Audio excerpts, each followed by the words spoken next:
So in 2005, there were a community of people in India that visited a couple of schools, and they wanted to address one issue. There are so many children who are going to school, but the question is, they're going to school, but what are they learning, okay? So they came up with an assessment, and this assessment is pegged on grade 2 level, standard 2 level. Now this assessment, they went to homes during school holidays to ensure that they assessed every child aged between 6 to 16 years. Now, why were they going to homes instead of schools? Because when you are reporting the status of learning globally, there are some children who are left behind. The children who are at home and they don't go to school. So our assessments wanted to capture all these children who are going to school and those not going to school. Over the years, what has emerged is, yes, there's many children have access to school, but there's little learning that is taking place. When COVID went down, we started these policy dialogues. And we had the first policy dialogue around SNE, because that's what we are doing today. We had it in Nairobi. And we were like, why do we just sit and discuss in Nairobi? Yet research has been done.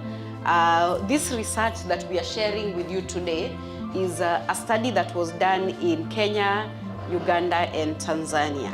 So to achieve SDG, all dimensions of sustainable development, that is environmental, economic, and social, must be addressed. One of the ways of doing this is through education. We are basically appreciating that education is very critical. Since education has the power to transform the world, it has the ability to equip people with necessary attitude, skills, and behavior.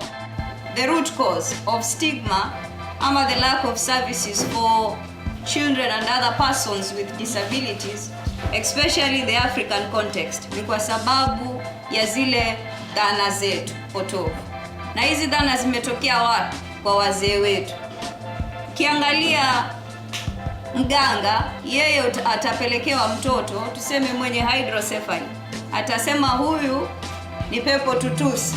Atamchanja hapa, mpasue, lakini still yale maji hatapata ile kuipea ile direction ambayo ni iende. Kwa hivyo kichwa kitapasuka ama ambayo tunajua it's very dangerous.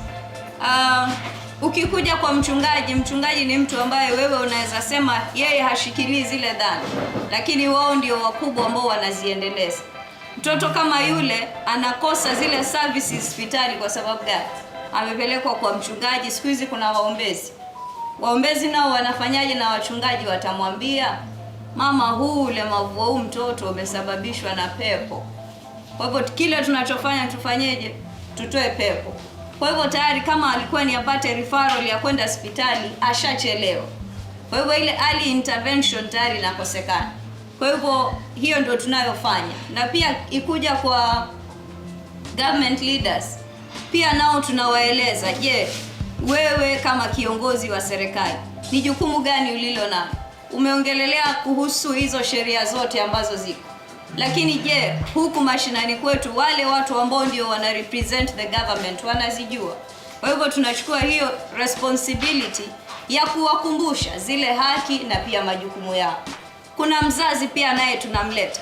Tumeona ya kwamba watoto wengi ambao wanazaliwa katika jamii wakiwa na aina za ulemavu tofauti imekuwa kisababishi kikubwa cha ndoa kuvunjika. Kwa hivyo sisi tunaingia pale kwenye boma na tunafanyia counseling, si yule mzazi peke yake, lakini hata jamii nzima, ili wapate kujua what are the real causes of the disability. Kwa sababu tukiendelea kushikilia kwamba ulemavu umesababishwa na kwamba mtu alilala na mtu wa karibu wa jamii, huyu umesababishwa na kwamba alirogwa, alilaaniwa, hayo mambo yote inazuia sisi kuwapa wale watoto zile haki zao ama kuwapa the services that they require in society. I have an issue that has really been burning in me, and it's about training. National Council training persons with ability to learn sign language.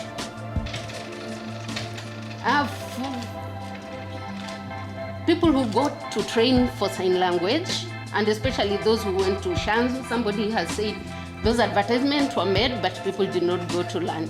If you see, we have different organizations here and many people have attended. That means I believe themselves have received this information about the training of sign language. And in future, if you have a good plan, definitely they'll come to learn sign language. But when choosing those people, choose people who just want to learn sign language. In the area of transport maybe and accommodation, some people feel like it's a task for them because the government does not sponsor for that. It only sponsors for the training, but that should be the responsibility of the organization to support those people to come and learn sign language. But strictly choose people who are motivated to learn sign language. Because some do come to learn to just get those certificates and they go back home, they just hide those certificates because they cannot sign. Choose people who are motivated and who are serious to learn sign language. Because I feel someone who is motivated to learn sign language is also ready to work for persons with disability. Thank you. After identify and assessing the children with special needs and disability, some of the parents cannot take their children to the few special schools which we have. We've done some placements because of poverty. Another challenge is we also lack placement for children with cerebral palsy and physical impairment. We have very few schools in our county, and we know with these cases they don't progress like the other ones, which they come from grade 1 to class 8, then after a year maybe 20 of them will go. These ones stay in schools for some time, so the facilities are very few, so we lack placement. Well, social protection is more than just giving money to the elderly, or it's more than just the elderly. It is about everybody in the community. That the community lives in a safe, secure place, and the community is able to actually access services without any hindrances. In social protection, we take care of everybody, including the children. We have the children protection policies and services. We have protection and promotion of the family, whereby the parent is supposed to actually know that he has a responsibility to take care of their own children with the support of the government, but it is their responsibility to do so, to take children to school, to make sure that children eat well, they have a shelter, and they have access to other services. The link between the National Council and social protection, what we can say the Department of Social Development is very obvious, in the sense that through the social protection funds, that is the Inua Jamii program, it's actually an umbrella where we call it the Consolidated Cash Transfer Program that has four types of funds that goes to vulnerable populations, and one is the Hunger and Safety Net program that is actually administered in the North Frontier counties. Then we have the Older Persons Cash Transfer, which the director has also shared about that, which is administered by the Department of Social Development. We have the OVC, that is the Orphans and Vulnerable Cash Transfer Program, also administered by the Department of Children's Services. And then we have the Persons with Disabilities Cash Transfer, Severe Disabilities Cash Transfer Program, which is administered by the council. Shida ya Kilifi, nataka kwambie, ya birth certificate. Mimi shuleni kwangu primary section niko na 1500. Wale walio na birth certificate hata 200 hawafiki. Secondary school niko na 300. Wale wa birth certificate karibu 50. Na shida ni moja tu ambao watu hawajaielewa. Kwenye mtoto huyu mlemavu akizaliwa huwa na baba na mama. Baba akija gundua huyu mtoto ni mlemavu, hataki kuwa associated. Hata kama ameandikishwa, kumekuwa na birth, anahakikisha ya kwamba either anaichoma ama anaificha na asijulikane tena. When we are dealing with special children, let us understand our country. Our country, pahali popote, very good in policies. Yeah. Very good. Mmoja aliniambia, tulikuwa tumeattend one workshop, akanambia we are very good in policies, na hizi policies zikifika nchi moja ya Uganda zinakuwa manipulated, zikienda Rwanda zinakuwa implemented. Mpaka saa hii Rwanda imetushinda. Siku hizi wale walemavu ni sisi, wale ambao wana ulemavu wenyewe tunawaita extra ability. Here sisi kama parents we have a role to play. Sisi tunakuwa mstari wa mbele kuwatenga. How do we expect these parents ama hawa sasa wazazi wetu wawapende wenyewe? We went to one of the schools, unasikia wengine walikuwa wanafaa kufunga shule waende nyumbani. Then kuna huyu mwenye kuna some of them walikuwa wanabaki hapo cause nyumbani hakuna mwenye atawatake care. Like why is it that we do this? Cause mtoto one during hii shule kama inaendelea akiona wenzake ndio pia anajaribu learn and ana interact na others. Wakiwa wametoka wamebaki less, kuna that stigma, na hakuna stigma mbaya kama self stigma.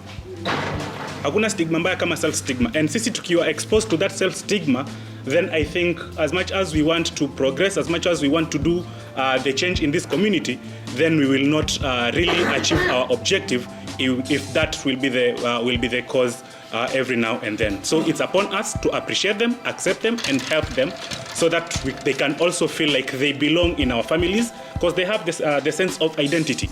Do we even recognize them? Amejaribu kutoa speech, let's say ako na shida kuongea, amejaribu kungangana mpaka ametoa ka sauti kidogo. Do we even appreciate hako ka effort kadogo tu, hata kama ni by clapping ama kumuonyesha like kuna kitu umefanya? Do we do that? A majority is no, we don't. So anabaki tu pale nyumbani. They won't even try a new idea because anajua hata kifanya hakuna kitu tutamsupport. So I'm posing this to us all. Let us accept the way they are. Let us know that they come to us as blessings, and they can also do changes if given that opportunity to do. Birth certificate has been a very big challenge in Kilifi, na ambayo kila mtu anaipitia. Upande wangu sasa, labda tukiongelea katika masuala mazima ya kotini, access to justice, unapata kesi nyingi ambazo ziko pale pia haziendi mbele, kwa sababu kama ni case, the only way a case to be clarified or to say application to be done that this is a development case, one of the important documents is the birth certificate to prove that this child is, or this person is below the age of 18 years.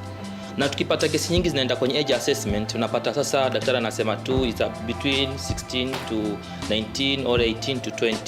So unapata kesi kama ile inakufa. Na tukiangalia hii birth certificate ni kitu muhimu, document muhimu sana. Je, swala ni kuwa tutafanya nini?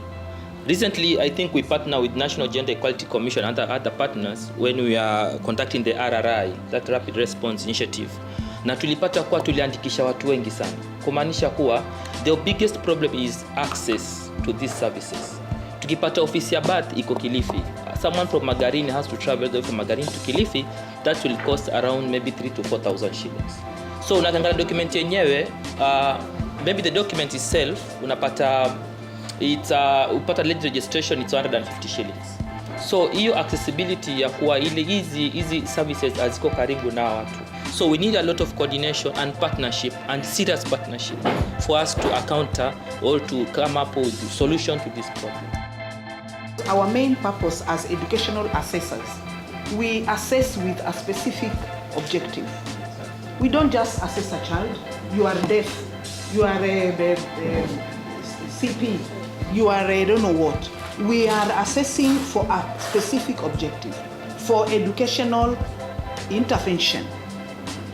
So tukimwona mtoto tumemwassess na anahitaji msaada wa hospitalini, tunamrefer aende hospitalini kwanza akafanyiwe kama ni therapy, kama ni nini, ndio baadaye tuone sasa mtoto huyu anaweza ingia shuleni. So our educational assessment is different, and no child can go to a school without educational assessment.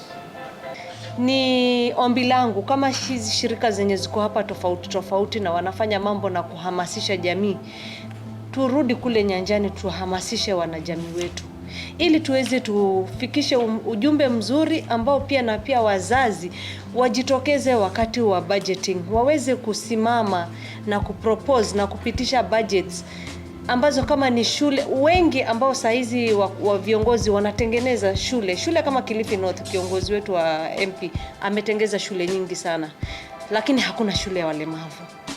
So you see kuna shida. Hata hao viongozi wanataka tu kutengeneza ya wale wa kawaida, lakini wale ambao wako able differently hakuna mwenye amewakumbuka. We really want to focus with the special needs learners, and we have plans of coming up. We have 7 sub-counties in Kilifi County. And in all these 7 sub-counties, at least we have various vocational training centers. So we are looking forward into this CADP of 2022-27 to ensure at least one vocational training center is good enough. Having even the interpreters that you're talking about, at least in every sub-county of Kilifi County. I want to begin by appreciating God Almighty for allowing us to see this day and allowing us to be here and speak on this day. Then I'd like to appreciate the Ministry of Education for their role in the education in general and for their representation here. The Teacher Service Commission for the work they're doing with teachers, even as we encourage them to do more and increase the teacher-student ratio and help in improving education. The religious leaders who are represented here for using your space and sphere of influence to also influence positive change in the areas that you are in. CSOs who are represented here, thank you so much for the wonderful work you are doing and continue to do and participate in these forums to get as much information to continue driving the change on the ground. County government representatives, thank you also for coming here. This is your space and your jurisdiction and for hosting us. And then parents who play a critical role. Parents are the ones who nurture children. They're the ones who support them. So their involvement in these conversations is very, very important as well. Thank you so much.